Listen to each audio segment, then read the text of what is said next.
이 과정에서 퇴사일 이후 1년이라는 일반 체당금의 제척기간을 도과해버려 일반 체당금 지급 대상 근로자에서 아예 배제되는 경우도 자주 발생하고. 안녕하세요, 시민노동법률TV 윤어무사입니다.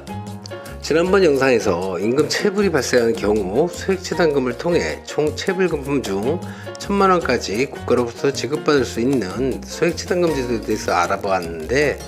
오늘은 체당금 중 사업주가 경영상 어려움으로 영업을 중단하고 임금 지급 능력이 없는 경우 퇴직일로부터 3개월 이전 체불임금과 퇴직일 이전 3년분 퇴직금을 국가로부터 지급받을 수 있는 일반 체당금 제도에 대해 알아보도록 하겠습니다. 일반 체당금 제도는 사업주가 근로자에게 지급하여야 할 임금을 국가가 대신 지급하고 사업주가 구상권을 행사한다는 점에서 소액체당금과 같은 취지의 제도이지만, 먼저 승인 요건에 있어 사업장 영업이 중단 또는 중단 과정에 있고 사업주에게 임금 지급 능력이 없거나 현저하게 곤란한 경우 또는 법원의 파산 선고 또는 회상 절차 개시 결정이 있는 경우 지급되며,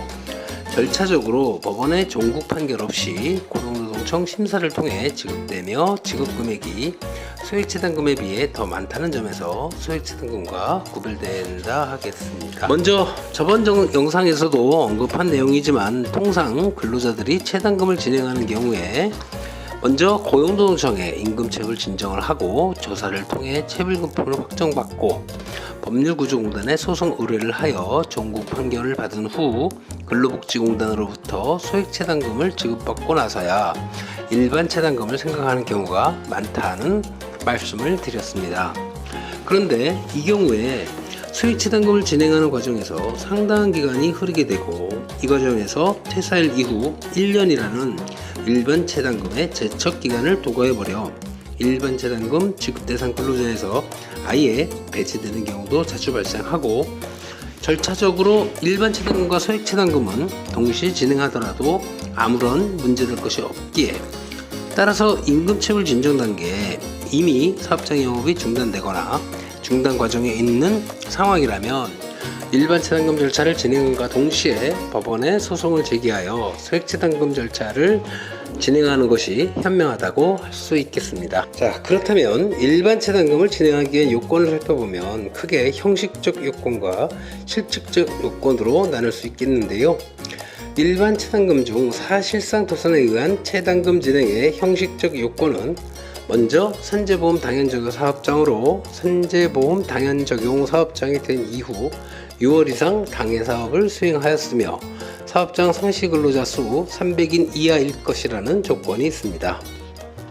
여기서 주의하실 점은 소액체당금의 경우 사업장 요건에 해당 근로자의 퇴직일까지 6개월 이상 당해사업을 행하였을 것을 요구하는데, 그래서 소액체당금의 경우에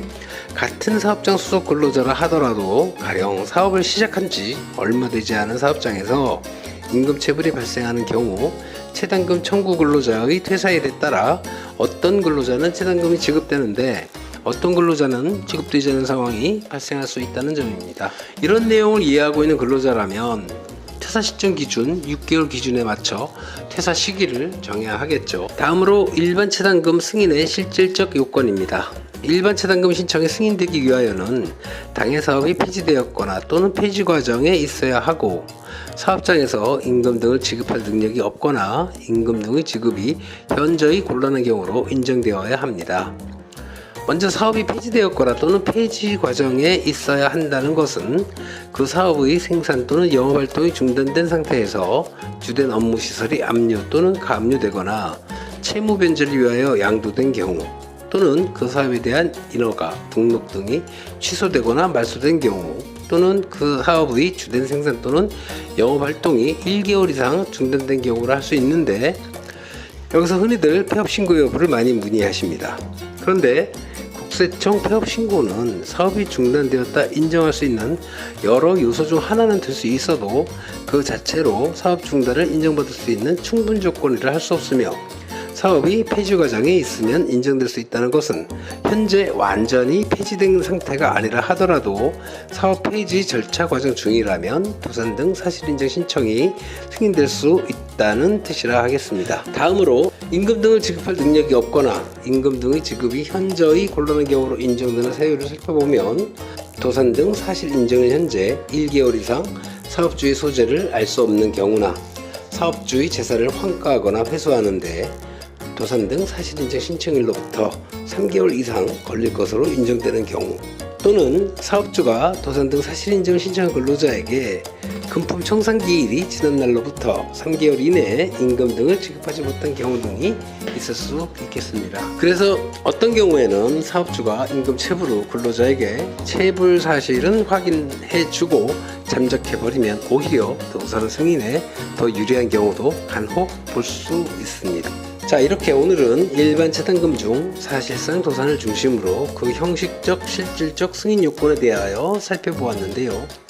정리하자면 임금 체불이 발생한 경우 사업장이 가동 중이라면 우선 소액채당금 절차를 통해 최대 1,000만원까지 국가로부터 소액채당금을 지급받고,